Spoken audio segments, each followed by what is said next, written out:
ಇದು ಅನಿಲ್ ಕುಂಬ್ಳೆ ನೇತೃತ್ವದೊಳಗೆ ಎರಡನೇ IPLನಲ್ಲಿ ಫೈನಲ್ ತಲುಪಿದ್ರು. ಆವಾಗ ಹೈದರಾಬಾದ್ ಜೊತೆಗೆ SRH ಅಂದರೆ ಆವಾಗಿಂದು ಟೀಮ್ ಜೊತೆಗೆ ಸೋತಿದ್ದು, ಡೆಕ್ಕನ್ ಚಾರ್ಜರ್ಸ್ ಅಂತ. ಆ ತಂಡದ ಜೊತೆಗೆ ಸೋತಾಗ ಒಳ್ಳೆ ಟೀಮ್ ಇತ್ತು, ಒಳ್ಳೆ ಪರ್ಫಾರ್ಮೆನ್ಸ್ ಬರ್ತಾಯಿತ್ತು. ಆ ಪರ್ಫಾರ್ಮೆನ್ಸು ಸೇಮ್ ರಿಪೀಟ್ ಆಗ್ತಾಯಿದೆ. ಎಲ್ಲರೂ ಪರ್ಫಾರ್ಮೆನ್ಸ್ ತೋರ್ತಾ ಇದ್ದಾರೆ. ಸ್ವಲ್ಪ ಆ್ಯಂಡಿ ಫ್ಲವರು 3 ತಿಂಗಳಿಂದ ಒಳ್ಳೆ ತಯಾರಿ ಮಾಡ್ತಾ ಇದ್ದಾರೆ. ಇನ್ನೂ ಹೋಪ್ ಮಾಡಬೇಕು, ಸ್ವಲ್ಪ ಬಾಲಿಂಗ್ ವಿಭಾಗದಲ್ಲಿ ಸ್ವಲ್ಪ ಇನ್ನೂ ಚೆನ್ನಾಗಿ ಪರ್ಫಾರ್ಮೆನ್ಸ್ ಕೊಟ್ಟರೆ ಈ ಸಾರಿ RCB ಕಪ್ ನಮ್ಮದೇ ಆಗುತ್ತೆ. ಆಲ್ ದಿ ಬೆಸ್ಟು ಎಲ್ಲ ಬ್ಯಾಟ್ಸ್ಮನ್ ಮತ್ತು ಬೌಲರ್ಗಳಿಗೆ. ಈ ಸಾರಿ RCB 18 ವರ್ಷದಿಂದ ನಾವೆಲ್ಲ ವೇಟ್ ಮಾಡ್ತಾ ಇದ್ದೀವಿ. ಹಾಗಾಗಿ ಈ ಸಾರಿ ಗೆದ್ದೇ ಗೆಲ್ತೆ ಅನ್ನುವಂಥ ನಂಬಿಕೆ ನಮಗೆಲ್ಲರಿಗಿದೆ. ಜೈ RCB, ಜೈ ಭಾರತ್ ಮಾತಾ.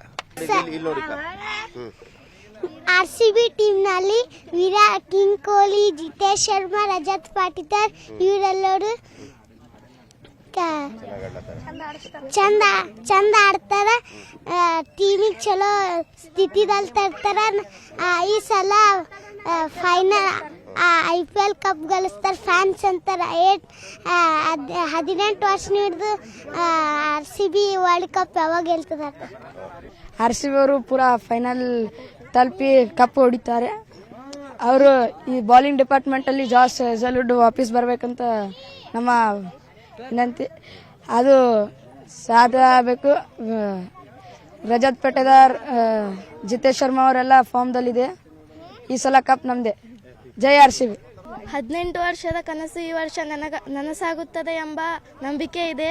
ಈ ಸಲ ಕಪ್ ನಮ್ಮದೇ.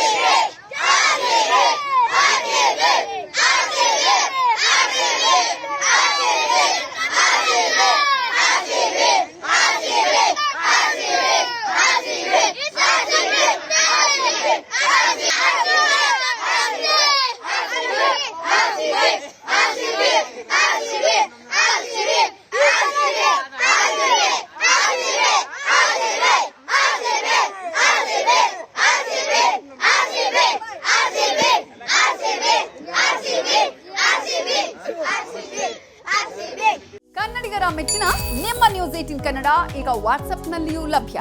ಕರ್ನಾಟಕ ಮತ್ತು ದೇಶ ವಿದೇಶದ 360 ಡಿಗ್ರಿ ಸುದ್ದಿ ವಿವರವನ್ನ ನೀವು ನಿಮ್ಮ ಕೈ ಬೆರಳುಗಳಲ್ಲಿಯೇ ಪಡೆಯೋದಿಕ್ಕೆ ಈ QR ಕೋಡ್ ಅನ್ನು ಸ್ಕ್ಯಾನ್ ಮಾಡಿ. ನಮ್ಮ ಚಾನೆಲ್ ಅನ್ನು ಫಾಲೋ ಮಾಡಿ, ನೋಟಿಫಿಕೇಶನ್ ಆನ್ ಮಾಡಿ.